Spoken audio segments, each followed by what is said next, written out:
Meditación al Evangelio con los psicólogos y misioneros Rafael Aníbal Cortés y Mónica Dairén Ospina.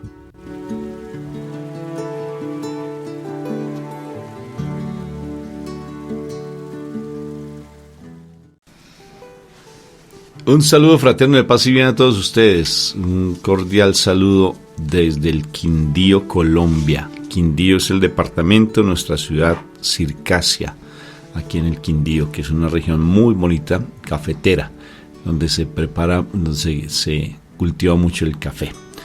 Entonces, Dios me los bendiga profundamente, que el Señor me los siga llenando con su preciosa gracia, esa gracia que a través del Espíritu Santo le dio a nuestra Madre María.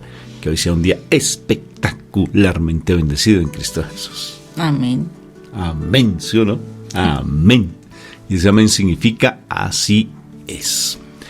Bueno, vamos a empezar este momento invocando a la Santísima Trinidad para que sea de mucha bendición esta palabra que hoy se va a proclamar, porque nosotros solamente somos una voz, como bien lo decía Juan, cuando decía: yo soy solamente una voz que clama en el desierto, solamente una voz, porque la palabra viva es nuestro Jesús de Nazaret a través del Espíritu Santo también, que nos va a regalar una palabra hoy hermosa. Créelo de esa manera, créelo.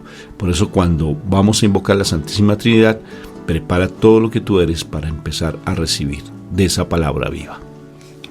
Por la señal de la Santa Cruz de nuestros enemigos, líbranos, Señor, Dios nuestro, en el nombre del Padre, del Hijo y del Espíritu Santo. Amén. Padre Santo, te doy las gracias porque cada día es una nueva oportunidad para estar sumergidos en tu presencia y crecer en tu amor. Gracias, Papito Dios del cielo hermoso, por ese amor, esa misericordia que tienes para con nosotros, porque tú estás siempre allí, dispuesto a darnos el mejor regalo de todos, que es tu palabra viva. Bendito y alabado seas tú, Papá, porque tú nunca nos desamparas, tú estás allí con nosotros. Por eso hoy nos abandonamos en tu presencia viva, para que tú tomes el control de nuestras vidas, para que tú seas el que haga ese milagro maravilloso, que es la conversión de nuestra vida, que es el cambio de nuestra vida, que es el mayor milagro. A veces buscamos milagros más de sanidad, buscamos milagros que tratamos más desde lo físico posiblemente, desde lo económico, desde lo familiar, pero el mayor milagro de todos es nuestra conversión. Por eso cuando dijiste: tus pecados te son perdonados, no lo entendíamos, o no se entendía en ese momento, tal vez en este instante no lo entendemos. Por eso le dijiste a ese paralítico: entonces si no crees que es un milagro, entonces más bien toma tu camilla, levántate, toma tu camilla y vete. Y estamos buscando tal vez milagros en lo humano, en lo carnal, en lo familiar, pero el milagro más grande es nuestra conversión. Por eso hoy te pedimos que tu palabra viva sea esa espada de doble filo que penetra hasta lo más profundo del corazón, hasta dividir el alma y el espíritu, como dice tu palabra, para que podamos reconocer que somos parte del reino tuyo, que no somos parte de este mundo. Y aunque estamos en este mundo, no somos de este mundo, pero este mundo a veces nos agobia, nos hace caer. Por eso hoy nos entregamos a ti, doblegamos todo lo que somos, y te entrego mi cuerpo, mi espíritu y mi alma, mi corazón, para que tú seas el alfarero que moldee mi vida, para reconocer que tú, mi amado Jesús de Nazaret, diste la vida por mí, que ese sacrificio no quede en vano, no quede en vano. Ayúdame cada vez más a morir y a estar buscando la santidad que la necesita para estar más sumergido en el reino al cual pertenezco. Que el Espíritu Santo hoy esté con nosotros. Invoco la Santa Presencia con el permiso tuyo, Padre. Invoco la Santa Presencia del Espíritu Santo en este instante para que todas las personas que nos ven y nos escuchan, empezando por nosotros mismos, empecemos cada vez más a estar en el reino tuyo, a estar dando testimonio de tu amor, a estar mostrando que realmente tú existes, que eres real, más que con nuestras palabras, con nuestro testimonio. Haz que nuestro cuerpo sea tu templo, Espíritu Santo. Ven Espíritu Santo, y habla que tu siervo escucha. Amén, amén y amén. Bueno, mi amor, ¿qué palabra hoy tenemos espectacularmente para nuestras vidas? Bueno, vámonos al Evangelio de San Juan, capítulo 7, versículos 40 al 53. Había algunos entre la gente que cuando oyeron estas palabras dijeron: seguro que este hombre es el profeta. Otros decían: este es el Mesías. No, porque el Mesías no puede proceder de Galilea. La Escritura dice que el Mesías tiene que ser descendiente del rey David, o que procederá de Belén, el mismo pueblo de donde era David. Así que la gente se dividió por causa de Jesús. Algunos querían llevárselo preso, pero nadie lo hizo. Los guardianes del templo volvieron a donde estaban los fariseos y los jefes de los sacerdotes, que les preguntaron: ¿por qué no lo trajeron? Los guardianes contestaron: nunca ha hablado nadie como habla él. Entonces los fariseos les dijeron: ¿también ustedes se han dejado engañar? ¿Acaso han creído en él alguno de nuestros jefes? ¿Acaso ha creído en él alguno de nuestros jefes o de los fariseos? Pero esta gente que no conoce la ley está maldita. Nicodemo, el fariseo que en una ocasión había ido a ver a Jesús, les dijo: según nuestra ley, no podemos condenar a un hombre sin antes haberlo oído para saber qué es lo que ha hecho. Ellos le contestaron: ¿también tú eres de Galilea? Estudia las Escrituras y verás que ningún profeta ha venido de Galilea. Cada uno se fue a su casa. Palabra de Dios. Te alabamos, Padre Celestial del cielo, por esta palabra hermosa que nos das. Tremenda cuando una persona se le mete en la cabeza una idea, ¿sí? Y le causa dificultad salir de esa idea cuando, o sea, está empeñado, está,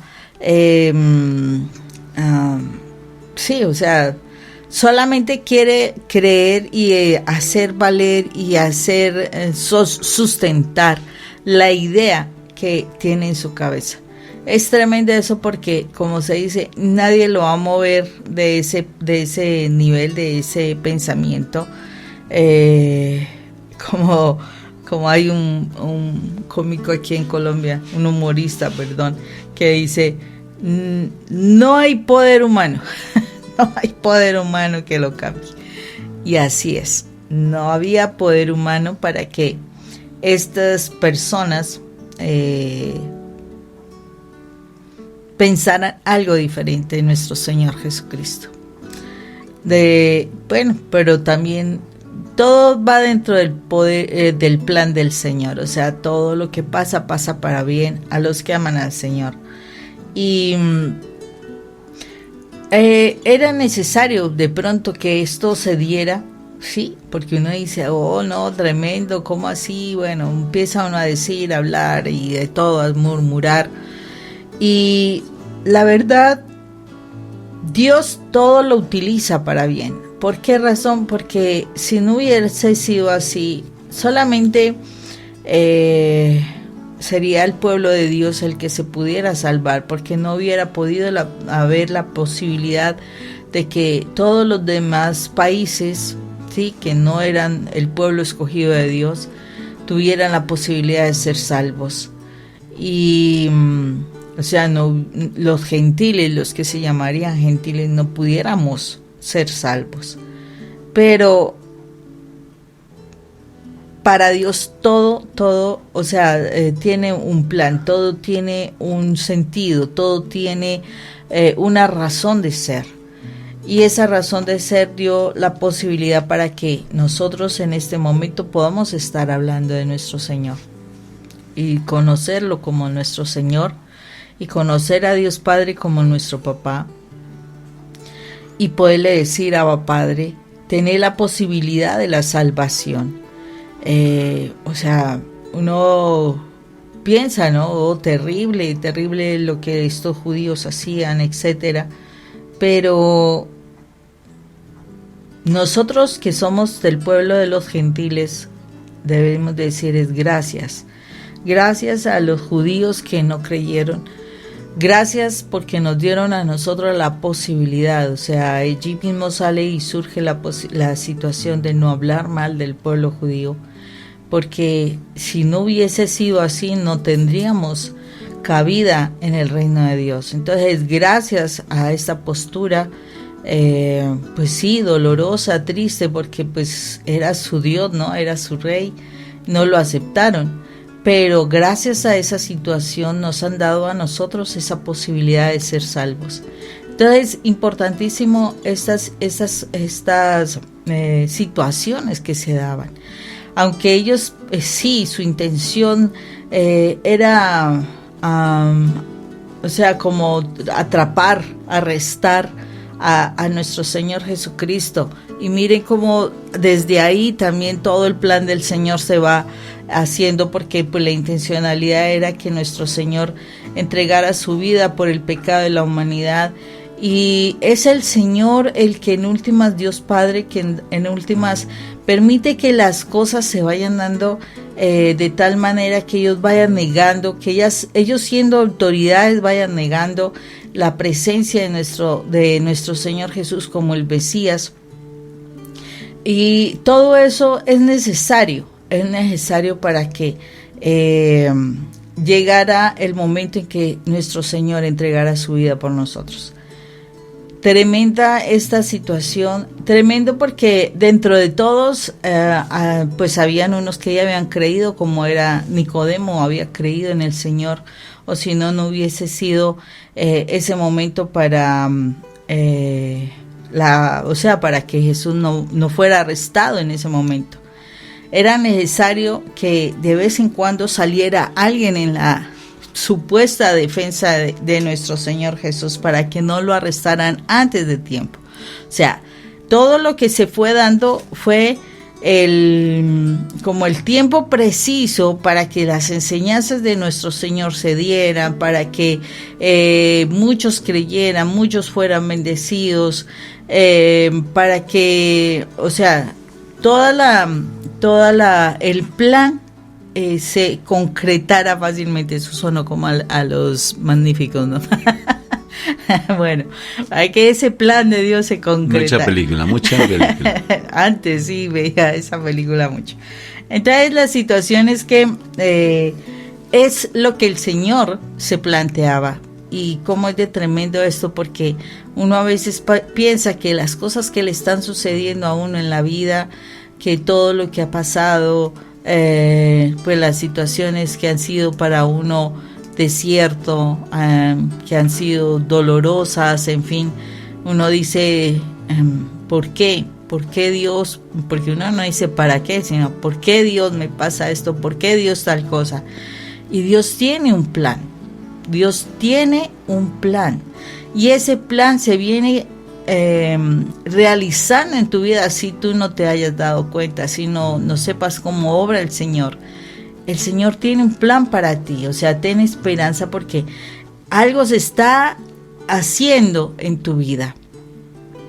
Porque Dios no se conforma con que si has tenido una vida que no ha estado en la presencia del Señor, Él no se conforma con que te vayas a perder y pare de contar. Pues eso lo haría un ser humano que está resentido, ¿no?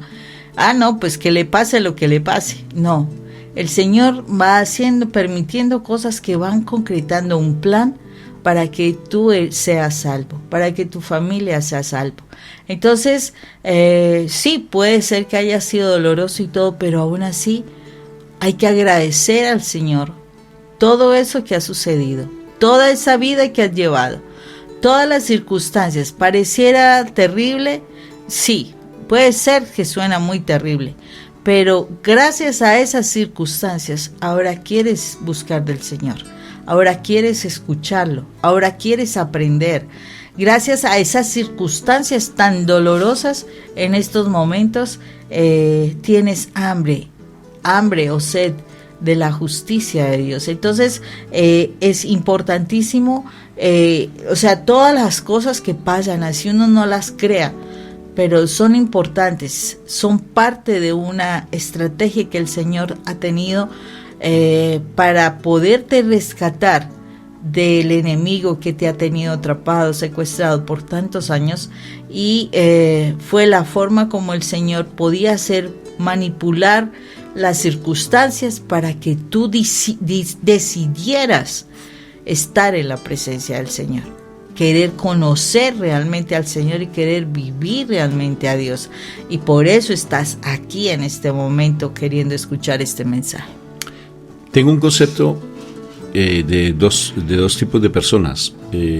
Las personas que aprendemos a punta de golpes, de totazos, decimos en mi país, de darnos de narices contra la realidad, ¿sí? Ese es un tipo de personas.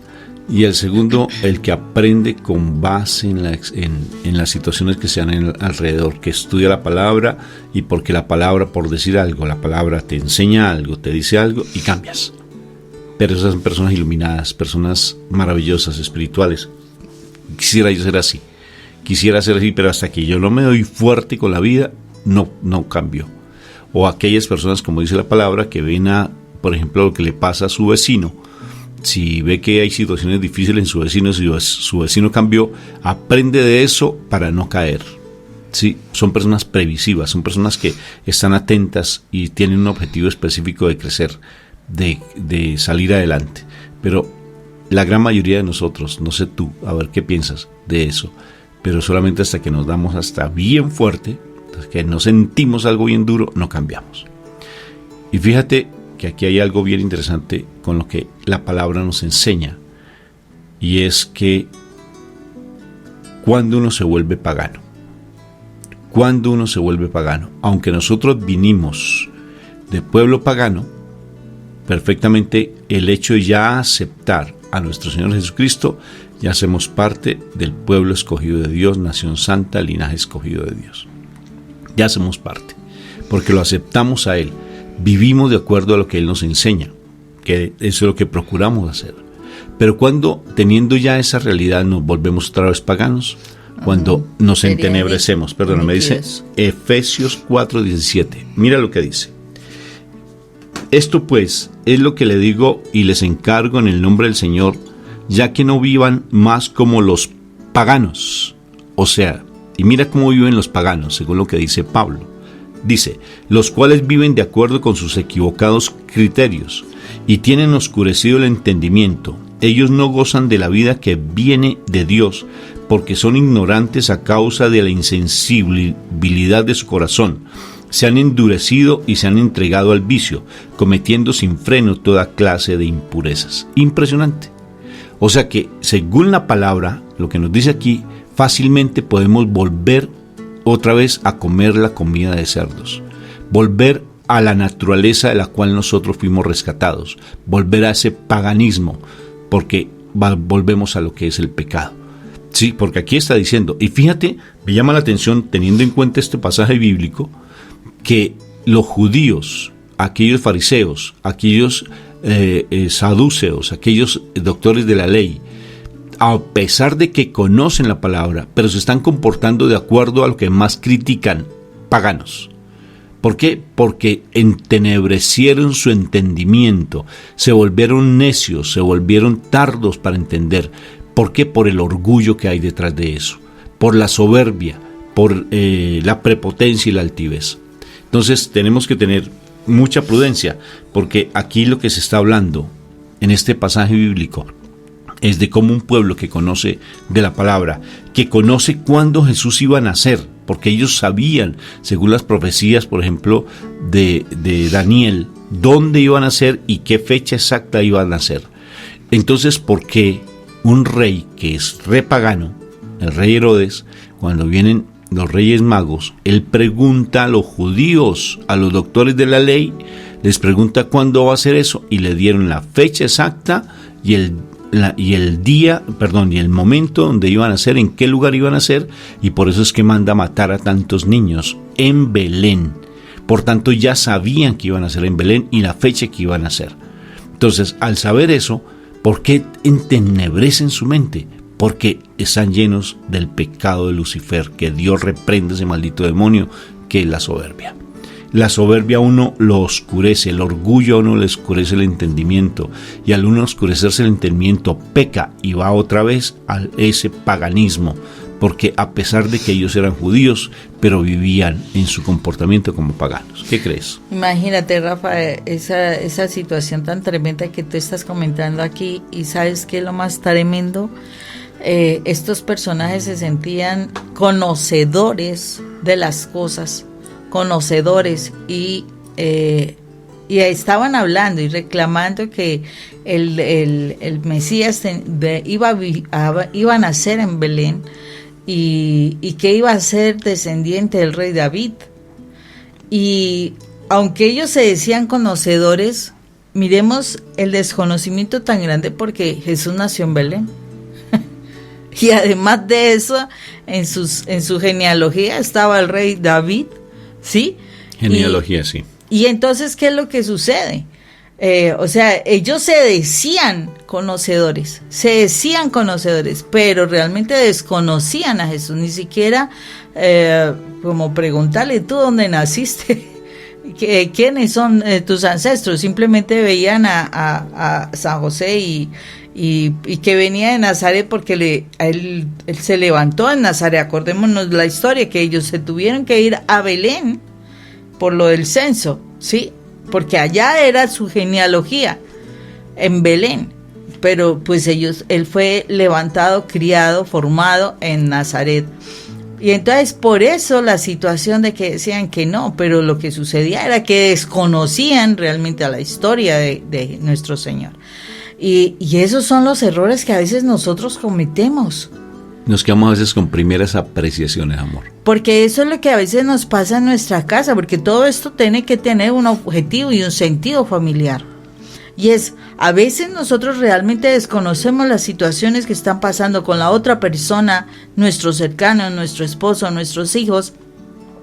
Y como tenemos en nuestra cabeza, y es pilas con esto, porque como tenemos en nuestra cabeza nuestros prejuicios, nuestro creencia, lo que sea, de que la otra persona está cometiendo errores, nosotros no entramos en el diálogo de averiguar realmente qué ha sucedido. Y no, uno entra a hacer reclamos, uno entra a hacer juzgamientos, apreciaciones, ¿sí? Y entonces ahí es donde se forma la de Troya, la pelea fuerte. Y no queda la posibilidad, después de una tremenda pelea y demás, no queda la posibilidad de poder averiguar nada, porque pues ya ni siquiera lo quisiste escuchar, ni siquiera quisiste hablar. O sea, es importante que nosotros nos demos cuenta de cómo a veces nuestros prejuicios y nuestras preconcepciones, o sea, quiere decir anterior, antes me hice ese juicio, antes me hice esa concepción, antes me hice esa idea de la persona por situaciones personales, o sea, puede ser experiencias mías, que eso es lo que tanto nosotros decimos, por esas experiencias que yo tuve que a lo mejor no fueron muy agradables, yo me hago un juzgamiento, un juicio de alguien, ¿sí? Así sea otra persona diferente, pero me hago un juicio de una situación, y con base en ese juicio de esa situación termino juzgando a otra persona de manera incorrecta, sin dar ni siquiera posibilidad del diálogo, sin dar ni siquiera la posibilidad de hablar, de investigar, de indagar qué ha sucedido, cuál es el antecedente para que se llegue a ese punto, a esa discusión, lo que sea.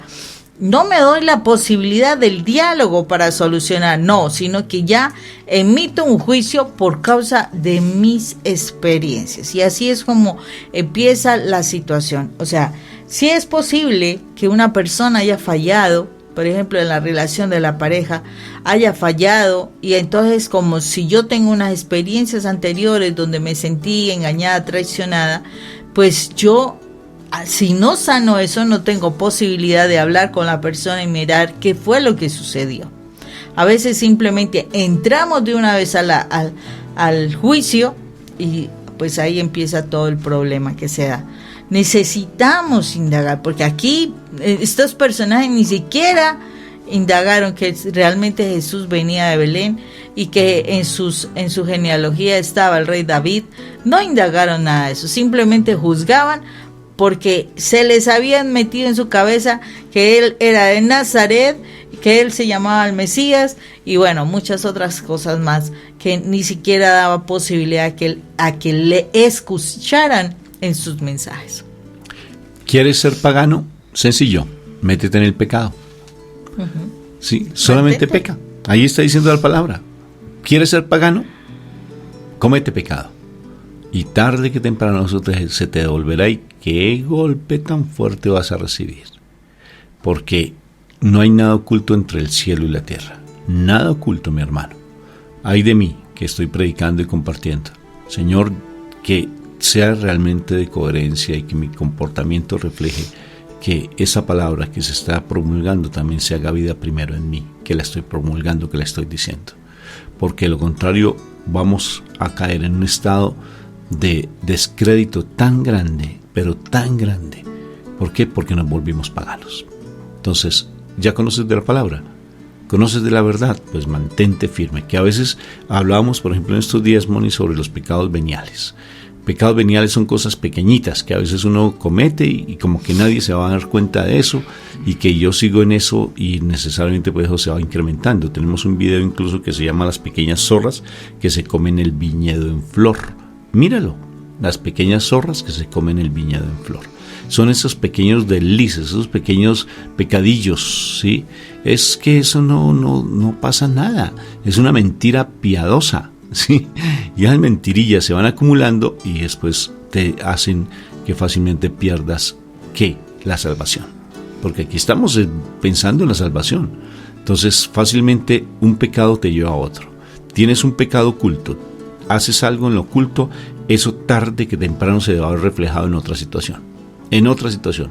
Es como por decir algo. Es como cuando tú oprimes el agua. Empiezas a oprimir el agua en un balde. El agua va a buscar por donde sea la salida. Si hay una pequeña fisura, un huequito, por allá se sale. Es idénticamente igual el pecado. Si tenemos un pecado oculto fuerte, estamos batallando con ese pecado. Y si no has tú, a través de la palabra, alimentándote, creciendo, nutriéndote, haciendo ayuno, si tú no te fortaleces en eso, tarde que temprano se te va a ver reflejado en otro comportamiento o en otro pecado, y allí vas a quedar en descrédito y vas a caer, porque caes en el paganismo. Llegas al paganismo a pesar de que conoces la palabra, a pesar de que puedes estar muy metido en la iglesia, pero fácilmente caes en el paganismo. Mira cómo dice ese pasaje bíblico que quiero que lo estudies. No solamente el Evangelio de hoy, que es fuerte, sino Efesios 4, 17 y 19. Estúdialo, porque tal vez allí dice, ay Señor, yo quiero hacer parte de aquellos que aprenden a cambiar con base en lo que me dicen, no con base en el totazo que me tengo que dar. Yo quiero cambiar, es con base en lo que me están hablando, porque si yo cambio con base en eso, realmente estoy creciendo espiritualmente. De lo contrario, tienes que darte duro, y el Señor lo permite, el Señor te deja, ¿sí? Porque Él no es malo, Él es bueno, porque te dio libre albedrío. No te des duro, mi hermano, porque fácilmente puede haber perjudicado a tu familia, como decía mi esposa, la familia se va a ver perjudicada con ese comportamiento, no solamente la iglesia, sino la familia. Entonces, porque imagínate, caíste una vez, pues levántate, caíste 2 veces, pues levántate, y si caíste 3 veces, mi hermano, ya es otro cuento diferente, porque ahí tenemos que pensar que ya no solamente es por ceguera, ni por de pronto por ignorancia que uno cae, ¿sí? Sino que cae por otras cosas diferentes que tú ya sabes la palabrita, esa tercera vez que caes. Entonces no te permitas... Porque quieres estar en el pecado. Porque quieres estar en el paganismo, más bien, digámoslo más bien de esa manera. Sí. Sí, porque quieres estar en el pecado, porque no has podido soltar, no has podido, te fascina el pecado, estás sumergido en el pecado porque es placentero, te trae un placer, y todo porque ya sabes de dónde viene todo tu pecado, ya perdonaste tal vez cosas de tu pasado, pero te mantuviste en esa zona de confort agradable que es el pecado, porque el pecado, ¿ustedes qué creen? ¿Que es feo, que es malo? El pecado es rico, porque él satisface los sentidos, satisface las pasiones del cuerpo, y al satisfacerlas, pues como es rico, te quedaste en eso y no en el sacrificio. Bendito sea mi Dios por esta palabra, mi amor, que creo que bien interesante lo que el Señor nos habla. No sé si a ti te habló, a mí me habló. Me habló y tengo que tener mucho cuidado, sobre todo porque hoy estoy hablando. Y tengo que tener cuidado de lo que estoy diciendo, porque yo soy el primero que debo dar testimonio. Así es. Dios los bendiga. Un abrazo fraterno en Cristo Jesús. Dios me los bendiga. Chao. Al buen entendedor, pocas palabras. Pocas palabras.